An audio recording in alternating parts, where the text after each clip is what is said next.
নমস্কার। একটা নতুন জায়গার ভিডিও নিয়ে চলে এলাম।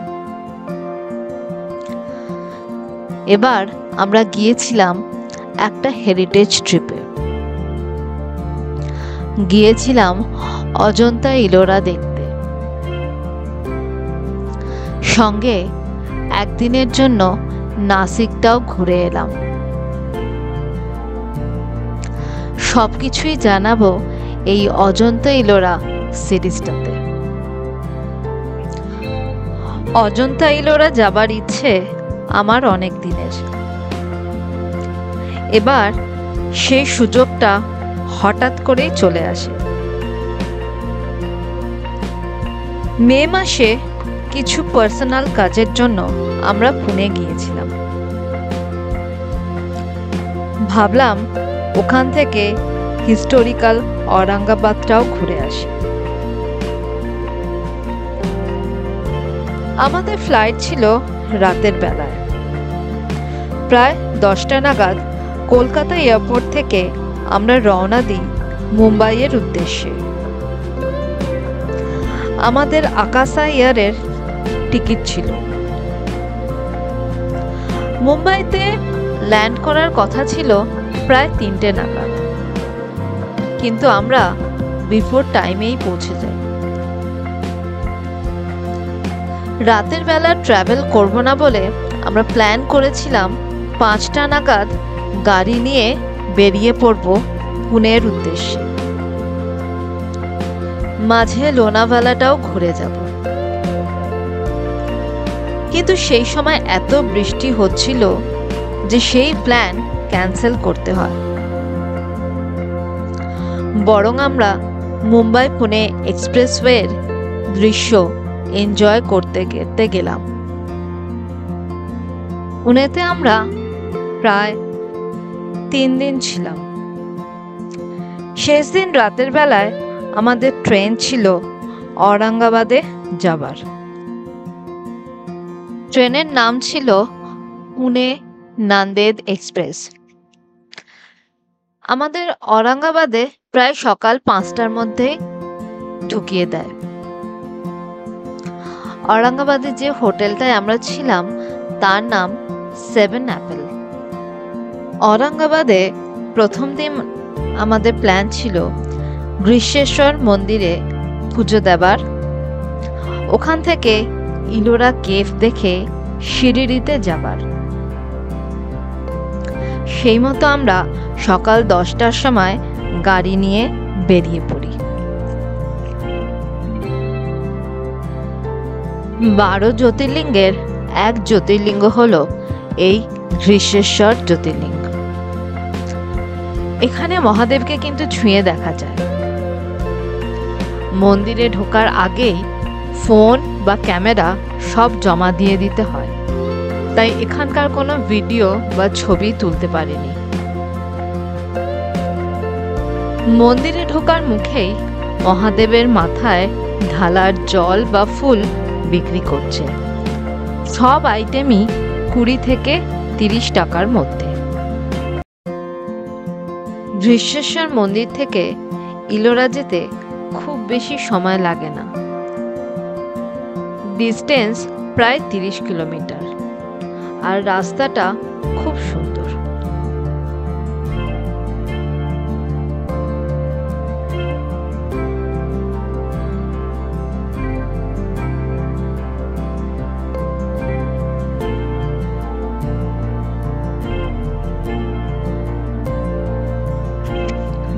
ইলোরা কেভে ঢুকতে গেলে টিকিট লাগে।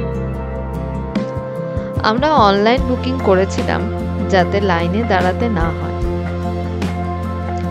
টিকিটের দামও বেশি নয়, 35 টাকা।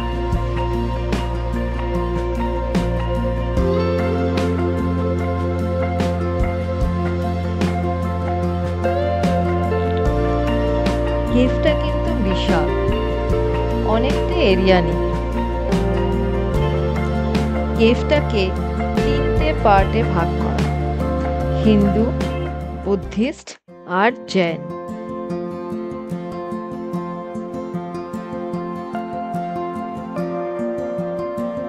একটা কথা জানিয়ে রাখি, এখানে প্রচুর ফটোগ্রাফার দাঁড়িয়ে থাকে। কেভের সামনে ছবি তুলে প্রিন্ট করে সেটা ফ্রিজ ম্যাগনেট বানিয়ে দেয়। দাম পড়ে প্রায় 100 টাকা।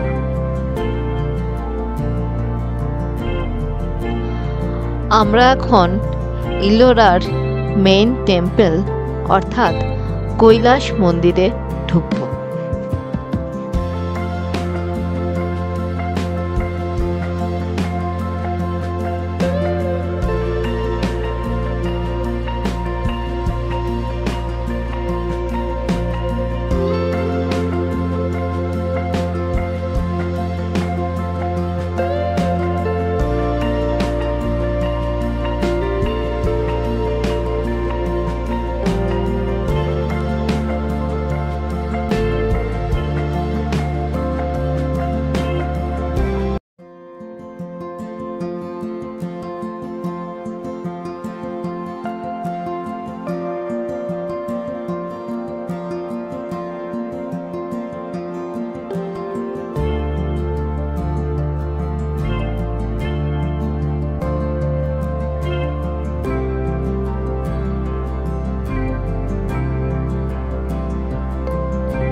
কেভ নাম্বার 16 অর্থাৎ কৈলাস মন্দিরটা সব থেকে বড়।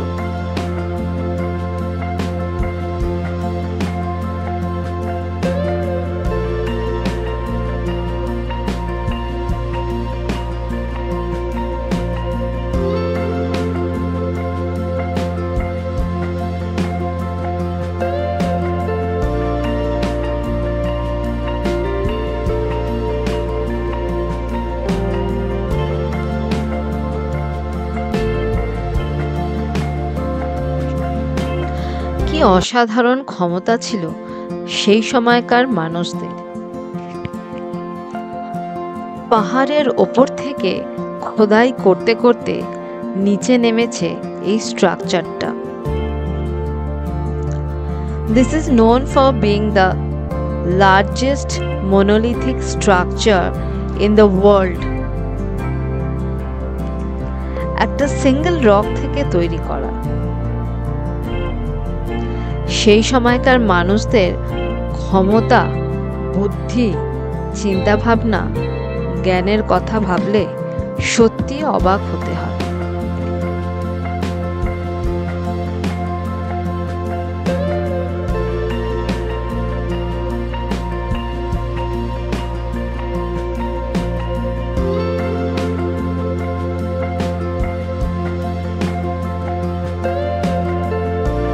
এই হচ্ছে মূল মন্দিরটা।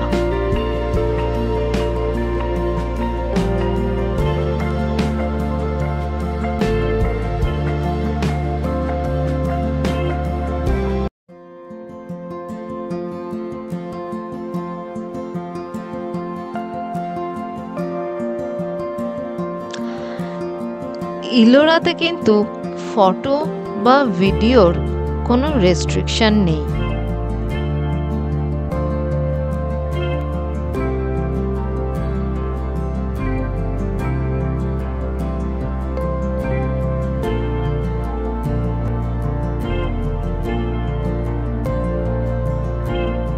এখানে পাশা খেলা হতো।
আমরা এখন কৈলাস মন্দির থেকে বেরিয়ে অন্য কেভসের দিকে যাচ্ছি।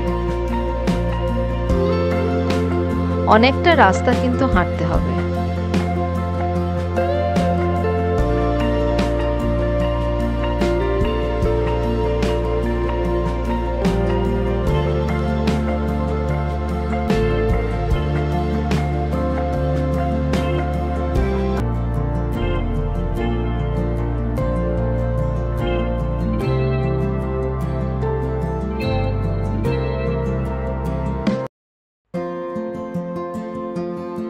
এখানে ব্যাটারি কার আছে, 30 টাকা পার পারসন।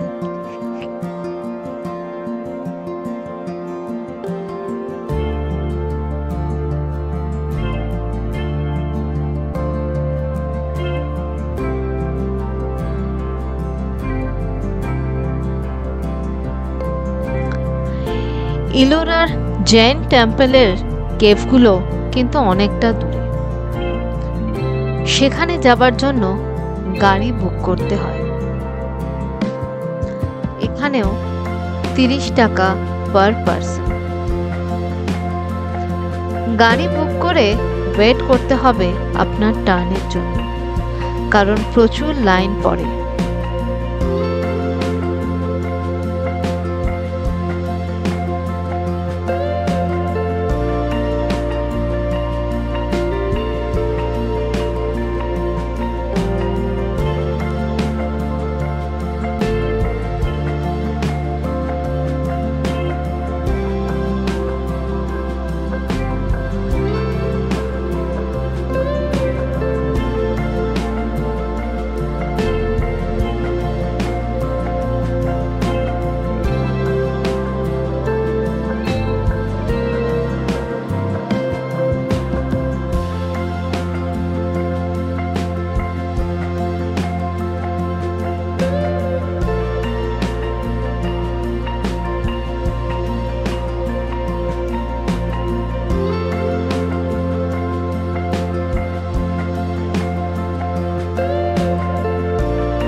ইলোরা দেখা হয়ে গেলে আমরা রাস্তায় লাঞ্চ করে শিরিডির উদ্দেশ্যে রওনা হই। তবে তার আগে ড্রাইভার দাদা এক জায়গায় নিয়ে যায় যেখানে পৈঠানি শাড়ি তৈরি হয়।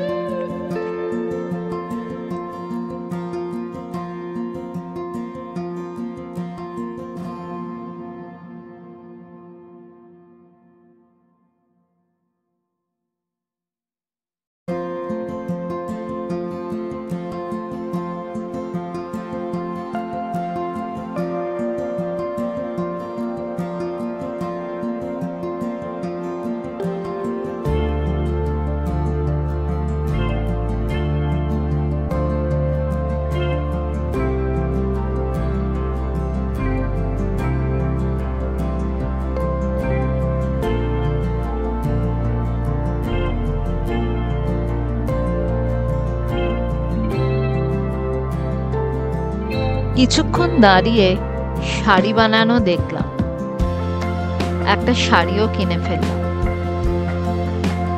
যদি চান দোকানের নাম পরে জানিয়ে দেব।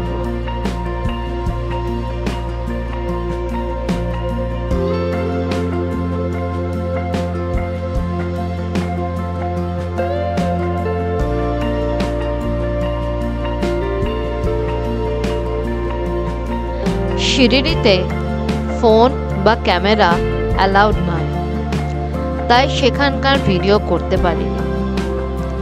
শুধু এটুকু বলে রাখি, 200 টাকা করে পড়ে ভিআইপি পাসের জন্য। আর যদি প্রসাদ নিয়ে আসতে চান তাহলে 20 টাকা করে দুটো লাড্ডু পড়ে। যাই হোক, শিরিডি দর্শন করার পর প্রচণ্ড টায়ার্ড হয়ে হোটেলের উদ্দেশ্যে রওনা হই। কালকে আরেকটা লম্বা জার্নি আছে।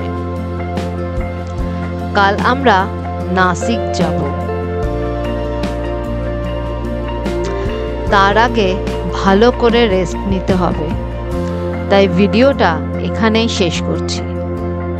নাসিকের ভিডিও নিয়ে পরে কথা হবে। ধন্যবাদ।